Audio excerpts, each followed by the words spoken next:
Dear students, बहुत बहुत स्वागत आप सभी का सक्सेस वर्ल्ड एमसीक्यू चैनल पर। तो चलिए आज आपका प्राचीन भारत का इतिहास का लास्ट क्लास चलेगा, जिसमें से आप लोगों को पढ़ाया जाएगा अरबों का सिंध विजय, भारत में तुर्कों का आगमन, राजपूत और राजवंश के बारे में पढ़ाया जाएगा। इससे पहले आपका टोटल 4 टॉपिक कवर हो चुका है। अगर आपने उस चारों वीडियो को नहीं देखा है तो देख लीजिए, इंपॉर्टेंट है। उसका लिंक आपको नीचे वीडियो के डिस्क्रिप्शन बॉक्स में मिल जाएगा, या तो प्लेलिस्ट भी बना दिया गया है, जाइए सभी वीडियो को वॉच कर लीजिए। तो चलिए आज की इस क्लास को स्टार्ट करते हैं। तो जो भी स्टूडेंट चैनल पर पहली बार आए, चैनल को सब्सक्राइब करके और साथ में बेल आइकन को भी प्रेस कर लेंगे। तो चलिए आज की इस क्लास का सबसे पहला प्रश्न आपके स्क्रीन पर दिया आता है। तो चलिए फटाफट से आप लोग लाइव चैट में आंसर करते जाएंगे।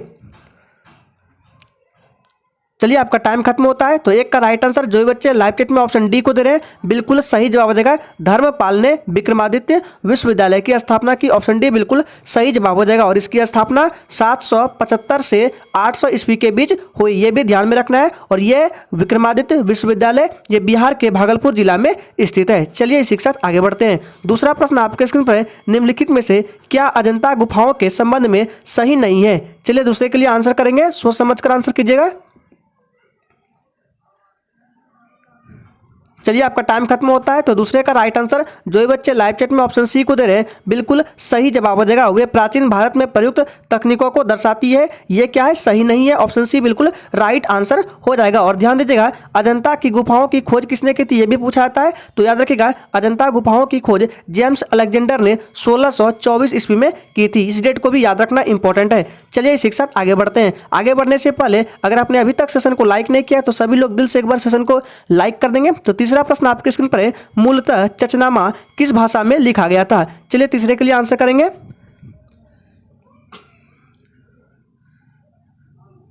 चलिए तो तीसरे का जो राइट आंसर है ऑप्शन सी के साथ चला जाएगा। चचनामा जो है अरबी भाषा में लिखा गया था, ऑप्शन सी बिल्कुल राइट आंसर हो जाएगा। और ध्यान दीजिएगा, इसमें अरबों के सिंध विजय का विस्तृत उल्लेख है चचनामा में, ये भी ध्यान में रखना है। चलिए इसी के साथ आगे बढ़ते हैं। और अगर आपने अभी तक टेलीग्राम चैनल को ज्वाइन नहीं किया है तो जल्दी से जाइए ज्वाइन कर लीजिए, क्योंकि ये आपका प्राचीन भारत का इतिहास का आज लास्ट क्लास है। इसके बाद आपको PDF टेलीग्राम चैनल पर प्रोवाइड किया जाएगा, तो आप लोग भी डाउनलोड कर सकते हैं। जल्दी से जाइए टेलीग्राम चैनल को ज्वाइन कर लीजिए। चौथा प्रश्न आपके स्क्रीन पर है, महाबलीपुरम के रथों का निर्माण किसके शासनकाल में हुआ था? चलिए चौथे के लिए आंसर करेंगे। चलिए आपका टाइम खत्म होता है। तो ध्यान दीजिएगा, महाबलीपुरम के रथों का निर्माण ध्यान दीजिएगा पल्लव शासक नरसिंह वर्मन प्रथम के शासनकाल में निर्माण हुआ था। राइट आंसर ऑप्शन डी के साथ चला जाएगा, पल्लवों के शासनकाल में हुआ था। किसके शासनकाल में? पल्लव शासक नरसिंह वर्मन प्रथम के शासनकाल में। इतना आपको ध्यान में रखना है, पल्लवों के शासनकाल में। चलिए इसी के साथ आगे बढ़ते हैं। पांचवा प्रश्न आपके स्क्रीन पर है, एलोरा में सुविख्यात कैलाश शिव मंदिर का निर्माण किस राष्ट्रकूट शासक ने करवाया था? इंपॉर्टेंट प्रश्न है, चलिए आंसर करेंगे।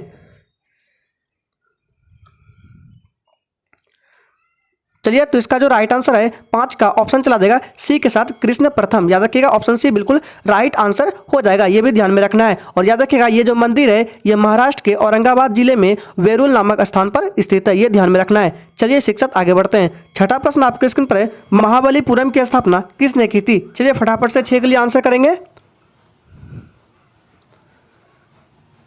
चलिए आपका टाइम खत्म होता है। तो इसका जो राइट आंसर है ऑप्शन ए के साथ चला जाएगा, पल्लव ने की थी। याद रखिएगा, पल्लव के नरसिंह वर्मन प्रथम के शासनकाल में महाबलीपुरम की स्थापना हुई थी। ऑप्शन ए बिल्कुल राइट आंसर हो जाएगा। नेक्स्ट क्वेश्चन आपके स्क्रीन पर है, पल्लवों की राजधानी का नाम क्या था? चलिए 7 के लिए आंसर करेंगे। आज आपका प्राचीन भारत का इतिहास का लास्ट क्लास है। इसके बाद आपका मध्यकालीन भारत का इतिहास चलेगा, फिर आधुनिक भारत का इतिहास, फिर चलेगा आपका विश्व इतिहास। तो ध्यान में रखना है। तो 7 का जो राइट आंसर है आपका ऑप्शन चला देगा एक के साथ, कांची। पल्लवों की राजधानी का नाम क्या था? तो कांची, ऑप्शन ए बिल्कुल राइट आंसर हो जाएगा। इंपॉर्टेंट प्रश्न है, ध्यान में रखिएगा। अगला प्रश्न आपके स्क्रीन पर है, महाबलीपुरम में रथ मंदिरों का निर्माण किस पल्लव शासन के शासनकाल में हुआ था? चलिए 8 के लिए आंसर करेंगे। अब की बार नाम पूछा गया है, किस पल्लव शासक के शासनकाल में हुआ था? तो इसका जो राइट आंसर है 8 का आपका ऑप्शन बी के साथ चला जाएगा, नरसिंह वर्मन प्रथम। ऑप्शन बी बिल्कुल राइट आंसर हो जाएगा। चलिए इसी के साथ आगे बढ़ते हैं। नेक्स्ट है, निम्नलिखित में से किसने तंजौर में बृहदेश्वर मंदिर का निर्माण कराया था? चलिए आंसर करेंगे 9 के लिए। चलिए आपका टाइम खत्म होता है। तो 9 का जो राइट आंसर है ऑप्शन बी के साथ चला जाएगा, राजराज चोल। ऑप्शन बी बिल्कुल राइट आंसर हो जाएगा। याद रखिएगा, ये चोल शासक थे, राजराज चोल। चलिए इसी के साथ आगे बढ़ते हैं। नेक्स्ट क्वेश्चन आपके स्क्रीन पर है, निम्नलिखित में से किस चोल राजा ने श्रीलंका को पहले जीता था? चलिए 10 के लिए फटाफट से आंसर करेंगे। चलिए आपका टाइम खत्म होता है, तो ध्यान दीजिएगा सर्वप्रथम श्रीलंका को किसने जीता था, तो चोल शासक राजराज प्रथम ने श्रीलंका को जीता था। तो इसका राइट आंसर आपका ऑप्शन बी के साथ चला जाएगा, राजराज प्रथम, ऑप्शन बी सही जवाब है। नेक्स्ट क्वेश्चन आपके स्क्रीन पर है, गंगा को उत्तर से दक्षिण तक ले जाने वाला चोल राजा कौन सा था। चलिए 11 के लिए आंसर करेंगे, सोच समझकर आंसर कीजिएगा और कमेंट बॉक्स में लास्ट में सेशन के लास्ट में अपना अपना स्कोर जरूर देंगे। तो 11 का जो राइट आंसर है ऑप्शन चला जाएगा किसके साथ, डी के साथ चला जाएगा, राजेंद्र चोल, ऑप्शन डी बिल्कुल सही जवाब है। नेक्स्ट क्वेश्चन है, निम्नलिखित में से किसने सोमनाथ मंदिर पर आक्रमण किया था। चलिए 12 के लिए आंसर करेंगे फटाफट से, और जो भी स्टूडेंट चैनल पर पहली बार है चैनल को भी सब्सक्राइब कर लेंगे। चलिए तो 12 का जो राइट आंसर है आपका ऑप्शन ए के साथ चला जाएगा, महमूद गजनी। ध्यान दीजिएगा इंपॉर्टेंट प्रश्न है, कई बार एग्जाम में भी रिपीट हो चुके हैं। तो किसने सोमनाथ मंदिर पर आक्रमण किया, तो महमूद गजनी, ऑप्शन ए बिल्कुल राइट आंसर हो जाएगा। और याद रखिएगा ये जो सोमनाथ मंदिर है ये गुजरात में है, और आक्रमण कब हुआ था, तो 1025 से 26 ईस्वी के बीच में आक्रमण किया गया था महमूद गजनी के द्वारा। चलिए आगे बढ़ते हैं। नेक्स्ट क्वेश्चन आपके स्क्रीन पर है, चोल वंश में ग्राम प्रशासन के बारे में किस शिलालेख में उल्लेख मिलता है। चलिए 13 के लिए फटाफट से आंसर करेंगे। चलिए तो 13 का जो राइट आंसर है आपका ऑप्शन बी के साथ चला जाएगा, क्या आ जाएगा, उत्तर मेरूर शिलालेख। याद रखिएगा ऑप्शन बी बिल्कुल सही जवाब हो जाएगा। और ये जो शिलालेख है तमिलनाडु के कांचीपुरम में एक मंदिर है उसकी दीवारों पर उत्कीर्ण है। चलिए आगे बढ़ते हैं। नेक्स्ट क्वेश्चन आपके स्क्रीन पर है, किस पल्लव शासक के शासनकाल में पल्लवों और चालुक्यों के बीच लंबा संघर्ष शुरू हो गया था। इंपॉर्टेंट प्रश्न है, सोच समझकर आंसर कीजिएगा, सभी के सभी प्रश्न अच्छे लेवल के लिए गए हैं। चलिए तो 14 का जो राइट आंसर है आपका ऑप्शन ए के साथ चला जाएगा, महेंद्र वर्मन प्रथम, ऑप्शन ए बिल्कुल राइट आंसर हो जाएगा। और ये जो महेंद्र वर्मन प्रथम है पल्लव वंश के महानतम शासकों में से एक था। चलिए आगे बढ़ते हैं। नेक्स्ट क्वेश्चन आपके स्क्रीन पर है, सिंध पर विजय प्राप्त करने वाले अरब सेना के सेनापति का नाम बताइए। 15 के लिए आंसर करेंगे। चलिए तो 15 का जो राइट आंसर है आपका ऑप्शन किसके साथ चला जाएगा, डी के साथ चला जाएगा, मोहम्मद बिन कासिम, ऑप्शन डी बिल्कुल राइट आंसर हो जाएगा। और याद रखिएगा मोहम्मद बिन कासिम भारत में प्रथम मुस्लिम आक्रमणकारी भी थे, ये भी ध्यान में रखना है। और भारत पर इन्होंने कब आक्रमण किया था, तो 712 ईस्वी में किया था, ये भी ध्यान में रखना है, इंपॉर्टेंट डेट है, पूछा जाता है। चलिए आगे बढ़ते हैं। नेक्स्ट क्वेश्चन आपके स्क्रीन पर है, पुलकेशिन द्वितीय किसका महानतम शासक था। चलिए आंसर करेंगे 16 के लिए। चलिए आपका टाइम खत्म होता है, तो 16 का जो राइट आंसर है ऑप्शन बी के साथ चला जाएगा, क्या हो जाएगा, बादामी या वातापी के चालुक्य वंश का सबसे अधिक और प्रसिद्ध था कौन, ये पुलकेशिन द्वितीय, ऑप्शन बी बिल्कुल राइट आंसर हो जाएगा। चलिए शिक्षक आगे बढ़ते हैं। नेक्स्ट क्वेश्चन आपके स्क्रीन पर है, निम्नलिखित में से कौन सा शिलालेख चालुक्य सम्राट पुलकेशिन द्वितीय से संबंधित है। इंपॉर्टेंट प्रश्न है, आंसर करेंगे 17 के लिए। चलिए आपका टाइम खत्म होता है, तो 17 का जो राइट आंसर है सी के साथ चला जाएगा, एहोल शिलालेख, ऑप्शन सी बिल्कुल राइट आंसर हो जाएगा। ध्यान दीजिएगा, और इस शिलालेख को पुलकेशिन के दरबारी कवि रविकृत ने लिखा था, यह भी ध्यान में रखना है, पूछा जाता है। चलिए आगे बढ़ते हैं। नेक्स्ट क्वेश्चन स्क्रीन पर है, अरबियों ने मुल्तान को क्या नाम दिया था। इंपॉर्टेंट प्रश्न है, आंसर करेंगे, फटाफट से बताएंगे कि अरबियों ने मुल्तान को क्या नाम दिया था। तो इसका जो राइट आंसर है आपका ऑप्शन सी के साथ चला जाएगा, स्वर्ण नगरी नाम दिया था मुल्तान को अरबियों ने, ऑप्शन सी बिल्कुल राइट आंसर हो जाएगा। नेक्स्ट क्वेश्चन स्क्रीन पर है, निम्नलिखित में से कौन सी पुस्तक राष्ट्रकूट के राजा अमोघ वर्ष ने लिखी थी। इंपॉर्टेंट प्रश्न है, आंसर करेंगे। और जिसने अभी तक सेशन को लाइक नहीं किया है सभी लोग दिल से एक बार सेशन को लाइक करेंगे। तो चलिए इसका जो राइट आंसर है आपका ऑप्शन डी के साथ चला जाएगा, कविराज मार्ग, ऑप्शन डी बिल्कुल राइट आंसर हो जाएगा। और याद रखिएगा ये जो पुस्तक है कन्नड़ भाषा में है। चलिए आगे बढ़ते हैं। नेक्स्ट क्वेश्चन स्क्रीन पर है, कांचीपुरम में प्रसिद्ध वैकुंठ पेरुमल मंदिर किसने बनवाया था। इंपॉर्टेंट प्रश्न है, आंसर करेंगे 20 के लिए।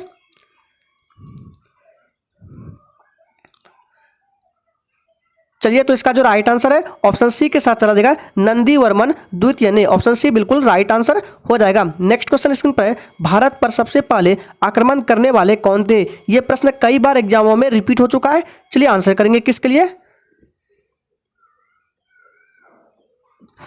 चलिए तो इसका जो राइट आंसर है ऑप्शन ए के साथ चला देगा, भारत पर सबसे पहले आक्रमण करने वाले आर्य थे, ऑप्शन ए बिल्कुल राइट आंसर हो जाएगा। चलिए शिक्षक आगे बढ़ते हैं। नेक्स्ट क्वेश्चन स्क्रीन पर है, प्रतिहार वंश का महानतम राजा कौन था। आंसर करेंगे 22 के लिए।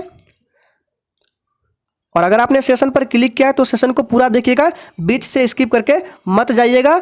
तो 22 का जो राइट आंसर है बी के साथ चला जाएगा भोज, मिहिर भोज, याद रखिएगा ऑप्शन बी बिल्कुल राइट आंसर हो जाएगा। और ध्यान दीजिएगा ये जो है ये एक विद्वान शासक था, कौन, मिहिर भोज। चलिए आगे बढ़ते हैं। नेक्स्ट क्वेश्चन आपके स्क्रीन पर है, राष्ट्रकूटों की प्रारंभिक राजधानी निम्नलिखित में से कौन सी थी? मोस्ट इंपॉर्टेंट प्रश्न है, आंसर करेंगे 23 के लिए।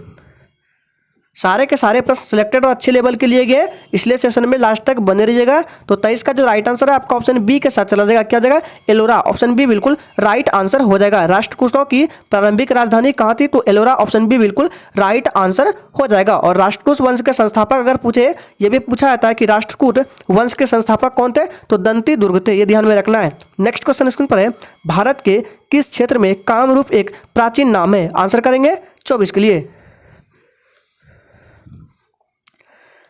चलिए आपका टाइम खत्म होता है, तो इसका राइट आंसर जो भी बच्चे लाइव चैट में ऑप्शन डी को दे रहे हैं बिल्कुल सही जवाब हो जाएगा, असम क्षेत्र में। ऑप्शन डी बिल्कुल राइट आंसर है। नेक्स्ट क्वेश्चन है, अजंता एलोरा की गुफाएं निम्नलिखित में से कौन से शहर के पास स्थित है? आंसर करेंगे 25 के लिए। चलिए तो इसका राइट आंसर क्या आ जाएगा? जी बिल्कुल ऑप्शन बी के साथ चला जाएगा, औरंगाबाद, महाराष्ट्र के औरंगाबाद में स्थित है। नेक्स्ट क्वेश्चन स्क्रीन पर है, दिलवाड़ा के चालुक्य जैन मंदिर कहाँ स्थित है? इंपॉर्टेंट प्रश्न है, आंसर करेंगे 26 के लिए। चलिए तो इसका जो राइट आंसर है आपका 26 का सी के साथ चला जाएगा, राजस्थान। ऑप्शन सी बिल्कुल राइट आंसर हो जाएगा। दिलवाड़ा का जो जैन मंदिर है राजस्थान में माउंट आबू के निकट स्थित है। चलिए आगे बढ़ते हैं। नेक्स्ट क्वेश्चन स्क्रीन पर है, कांचीपुरम में कैलाश मंदिर जिसकी भीतरी दीवारों में रंगों से मूर्तियां बनाई गई है, किसने बनवाया था? इंपॉर्टेंट प्रश्न है, आंसर करेंगे 27 के लिए।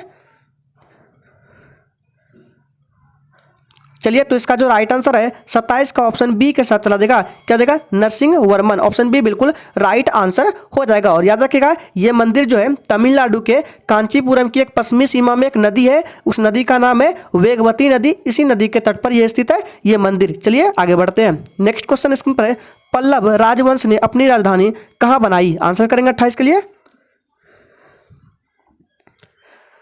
चलिए तो 28 का जो राइट आंसर है ऑप्शन ए के साथ चला जाएगा, कांचीपुरम को बनाई थी। ऑप्शन ए बिल्कुल राइट आंसर हो जाएगा। नेक्स्ट क्वेश्चन स्क्रीन पर है, विक्रमादित्य विश्वविद्यालय का संस्थापक कौन था? आंसर करेंगे 29 के लिए। चलिए तो इसका जो सही जवाब है ऑप्शन सी के साथ चला जाएगा, धर्मपाल। ऑप्शन सी बिल्कुल राइट आंसर हो जाएगा। नेक्स्ट क्वेश्चन स्क्रीन पर है, सुल्तान महमूद कहाँ का शासक था? आंसर करेंगे 30 के लिए। चलिए तो 30 का जो राइट आंसर है आपका ऑप्शन बी के साथ चला जाएगा, गजनी। सुल्तान महमूद गजनी का शासक था। ऑप्शन बी बिल्कुल राइट आंसर हो जाएगा। नेक्स्ट क्वेश्चन स्क्रीन पर है, एहोल प्रशिस्त का संबंध निम्नलिखित में से किस राजवंश से जुड़ा था? आंसर करेंगे 31 के लिए। अगर आपको आंसर करने के लिए उपयुक्त टाइम नहीं मिल रहा है तो वीडियो को रोक लीजिए, फिर आंसर कीजिए, लेकिन आंसर जरूर करना है लाइव चैट में। तो 31 का राइट आंसर ऑप्शन बी के साथ चला जाएगा, चालुक्य राजवंश। ऑप्शन बी बिल्कुल राइट आंसर हो जाएगा। और याद रखिएगा ये जो अभिलेख है, ध्यान दीजिएगा, ये अभिलेख पुलकेशिन द्वितीय के दरबारी कवि कृति द्वारा लिखा गया था। तो 31 का बी के साथ चला जाएगा, एहोल जो अभिलेख है ये किसके द्वारा लिखा गया है? तो ये पुलकेशिन द्वितीय के दरबारी कवि कृति के द्वारा लिखा गया है। चलिए आगे बढ़ते हैं। नेक्स्ट क्वेश्चन स्क्रीन पर, निम्नलिखित मंदिरों में से चंदेल राजा किससे संबंधित है? आंसर करेंगे, किस मंदिर से आपका चंदेल राजा संबंधित है? आंसर करेंगे 32 के लिए। तो इसका जो राइट आंसर है आपका ऑप्शन ए के साथ चला जाए, खजुराहो मंदिर से संबंधित है चंदेल राजा। ऑप्शन ए बिल्कुल राइट आंसर हो जाएगा। और ध्यान दीजिएगा खजुराहो के मंदिर को चंदेल वंश के राजपूत शासकों द्वारा बनवाया गया था, यह भी ध्यान में रखना है, पूछा जाता है एग्जाम में। नेक्स्ट क्वेश्चन है, पल्लव वंश की राजधानी क्या थी? आंसर करेंगे 33 के लिए। चलिए आपका टाइम खत्म होता है, तो इसका राइट आंसर क्या आ जाएगा? जी बिल्कुल जो भी बच्चे लाइव चैट में ऑप्शन नंबर ए को दे रहे हैं बिल्कुल सही जवाब हो जाएगा, पल्लव वंश की राजधानी कांचीपुरम। ऑप्शन ए बिल्कुल राइट आंसर हो जाएगा। और याद रखिएगा कांचीपुरम को वर्तमान में कांची के नाम से जाना जाता है, जो कि तमिलनाडु में, ये भी ध्यान में रखना है। चलिए इसी के साथ आगे बढ़ते हैं। 34 नंबर प्रश्न को स्किप कर रहे हैं, मिस प्रिंटिंग हो गया है। तो 35 नंबर प्रश्न आपके स्क्रीन पर है, निम्नलिखित में से किस राजपूत वंश का संबंध अग्निकुल से नहीं है? चलिए फटाफट से 35 के लिए आंसर करेंगे। फिर से बोल रहे हैं 34 नंबर प्रश्न को स्किप कर दिया गया है। चलिए तो 35 का जो राइट आंसर है आपका ऑप्शन किसके साथ लगेगा? डी के साथ, चंदेल। ऑप्शन डी बिल्कुल राइट आंसर हो जाएगा। चलिए इसी के साथ आगे बढ़ते हैं। 36 नंबर प्रश्न आपके स्क्रीन पर है, निम्नलिखित में से किसने विक्रमशिला विश्वविद्यालय की स्थापना की थी? चलिए 36 के लिए आंसर करेंगे। चलिए, तो इसका जो राइट आंसर है ऑप्शन बी के साथ चला जाएगा, किसके द्वारा बनवाया गया था, धर्मपाल। ऑप्शन बी बिल्कुल राइट आंसर हो जाएगा। नेक्स्ट क्वेश्चन आपके स्क्रीन पर है, चोल राजवंश से उभरने वाला पहला महत्वपूर्ण शासक खाली स्थान था, कौन था, आंसर करेंगे। चलिए, तो इसका जो राइट आंसर है 37 का ऑप्शन बी के साथ चला जाएगा, राजराज चोल था। ऑप्शन बी बिल्कुल राइट आंसर हो जाएगा। नेक्स्ट क्वेश्चन आपके स्क्रीन पर है, पाल वंश के पतन के बाद बंगाल में किस राजवंश ने अपना शासन स्थापित किया, मोस्ट इंपॉर्टेंट और वीवीआई प्रश्न है। चलिए आंसर करेंगे। चलिए, किस राजवंश ने अपना शासन स्थापित किया, तो सेन राजवंश ने। ऑप्शन ए बिल्कुल राइट आंसर हो जाएगा। और याद रखिएगा, सेन राजवंश ने बंगाल पर 160 वर्ष राज किया, ये भी ध्यान में रखना है। नेक्स्ट क्वेश्चन आपके स्क्रीन पर है, बृहदेश्वर मंदिर तंजावुर खाली स्थान में है, आंसर करेंगे। किस राज्य में स्थित है, फटाफट से आंसर देंगे। चलिए, तो इसका राइट आंसर ऑप्शन ए के साथ चला जाएगा, तमिलनाडु। ऑप्शन ए बिल्कुल राइट आंसर है। नेक्स्ट क्वेश्चन स्क्रीन पर है, चोल राज्य को निम्नलिखित में से किस राष्ट्रकूट शासक के आक्रमण को झेलना पड़ा था। चलिए आंसर करेंगे 40 के लिए। चलिए, तो इसका जो राइट आंसर है 40 का ऑप्शन सी के साथ चला जाएगा, कृष्ण तृतीय। ऑप्शन सी बिल्कुल राइट आंसर हो जाएगा। नेक्स्ट क्वेश्चन आपके स्क्रीन पर है, चालुक्य वंश का संस्थापक कौन था, इंपॉर्टेंट प्रश्न है, आंसर करेंगे। ये भी प्रश्न कई बार एग्जाम में रिपीट हो चुका है, आंसर करेंगे, चालुक्य वंश का संस्थापक कौन था। चलिए, तो इसका जो राइट आंसर है आपका ऑप्शन डी के साथ चला जाएगा, पुलकेशिन प्रथम। ध्यान दीजिएगा, चालुक्य वंश का संस्थापक कौन था, तो पुलकेशिन प्रथम था। ऑप्शन डी बिल्कुल राइट आंसर हो जाएगा। नेक्स्ट क्वेश्चन आपके स्क्रीन पर है, मिहिर भोज खाली स्थान शासक थे। चलिए आंसर करेंगे। चलिए, आपका टाइम खत्म होता है, तो 42 का राइट आंसर क्या जाएगा, जी बिल्कुल ऑप्शन सी के साथ चला जाएगा, मिहिर भोज प्रत्याहार शासक थे। ऑप्शन सी बिल्कुल राइट आंसर है। नेक्स्ट क्वेश्चन आपके स्क्रीन पर है, विक्रमादित्य विश्वविद्यालय की स्थापना एक पाल राजा खाली स्थान द्वारा की गई। चलिए आंसर करेंगे, यहाँ पे की होगा, विक्रमादित्य विश्वविद्यालय की स्थापना एक पाल राजा खाली स्थान द्वारा की गई। चलिए आंसर करेंगे, किस पाल राजा द्वारा, तो इसका जो राइट आंसर है 43 का ऑप्शन चला देगा, डी के साथ, धर्मपाल राजा द्वारा की गई। ऑप्शन डी बिल्कुल राइट आंसर हो जाएगा। नेक्स्ट क्वेश्चन आपके स्क्रीन पर है, खजुराहो मंदिर खाली स्थान राज्य में स्थित है। चलिए फटाफट से आंसर करेंगे 44 के लिए। ये भी प्रश्न मोस्ट इंपॉर्टेंट है, कई बार एग्जामों में रिपीट हो चुका है। खजुराहो मंदिर किस राज्य में है, तो इसका जो राइट आंसर है ऑप्शन ए के साथ चला जाएगा, खजुराहो मंदिर मध्य प्रदेश राज्य में स्थित है। मध्य प्रदेश के छतरपुर जिले में खजुराहो मंदिर स्थित है। चलिए आगे बढ़ते हैं। नेक्स्ट क्वेश्चन आपके स्क्रीन पर है, भारत के उत्तर पूर्वी भाग में त्रिपुरा की पूर्वी रियासत पर खाली स्थान वंश का शासन था। चलिए आंसर करेंगे, किस वंश का शासन था। चलिए, तो 45 का राइट आंसर ऑप्शन बी के साथ चला जाएगा, क्या जाएगा, माणिक्य वंश का शासन था। ऑप्शन बी बिल्कुल राइट आंसर हो जाएगा। चलिए इसी के साथ आगे बढ़ते हैं। नेक्स्ट क्वेश्चन आपके स्क्रीन पर है, गुवाहाटी शहर का ऐतिहासिक नाम क्या था, आंसर करेंगे, इंपॉर्टेंट प्रश्न है। चलिए, तो इसका जो राइट आंसर है 46 का ऑप्शन डी के साथ चला जाएगा, क्या नाम था, तो प्राग्ञ ज्योतिषपुर नाम था। ऑप्शन डी बिल्कुल राइट आंसर हो जाएगा। और गुवाहाटी शहर जो है ये ब्रह्मपुत्र नदी के तट और शिलांग पठार की तलहटी के बीच स्थित है, ये भी ध्यान में रखना है। नेक्स्ट क्वेश्चन आपके स्क्रीन पर है, खाली स्थान शासकों ने खजुराहो में अपनी धार्मिक राजधानी स्थापित की थी। चलिए आंसर करेंगे, किस शासक ने। चलिए, तो इसका जो राइट आंसर है ऑप्शन डी के साथ चला जाएगा, क्या हो जाएगा, चंदेल शासकों ने खजुराहो में अपनी धार्मिक राजधानी स्थापित की थी। ऑप्शन डी बिल्कुल राइट आंसर हो जाएगा। नेक्स्ट क्वेश्चन है, निम्नलिखित में से कौन सी गुफा महाराष्ट्र में स्थित है। चलिए आंसर करेंगे फटाफट से 48 के लिए।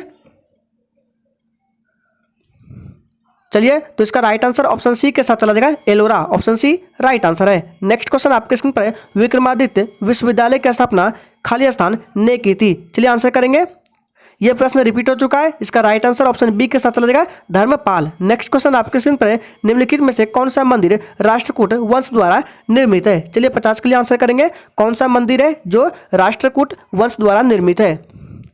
तो इसका जो राइट आंसर है ऑप्शन ए के साथ चला जाएगा, कैलाश मंदिर। ऑप्शन ए बिल्कुल राइट आंसर है। चलिए आगे बढ़ते हैं। नेक्स्ट क्वेश्चन स्क्रीन पर है, मशहूर लिंगराज मंदिर किस शहर में स्थित है। आंसर करेंगे 51 के लिए। चलिए, तो इसका जो राइट आंसर है 51 का ऑप्शन बी के साथ चला जाएगा, भुवनेश्वर। ऑप्शन बी बिल्कुल राइट आंसर हो जाएगा। ध्यान दीजिएगा, लिंगराज मंदिर जो है भुवनेश्वर का सबसे पुराना और सबसे बड़ा मंदिर माना जाता है। नेक्स्ट क्वेश्चन स्क्रीन पर है, 3री शताब्दी में वाकाटक वंश का संस्थापक कौन था। आंसर करेंगे 52 के लिए। चलिए, तो इसका जो राइट आंसर है 52 का ऑप्शन सी के साथ चला जाएगा, विंध्य शक्ति। ऑप्शन सी बिल्कुल राइट आंसर हो जाएगा। तो चलिए, आज आपका प्राचीन भारत का इतिहास का क्लास यहीं पर समाप्त होता है। कल आपका क्लास बंद रहेगा, फिर परसों से चलेगा आपका मध्यकालीन भारत का इतिहास। तब तक के लिए जय हिंद।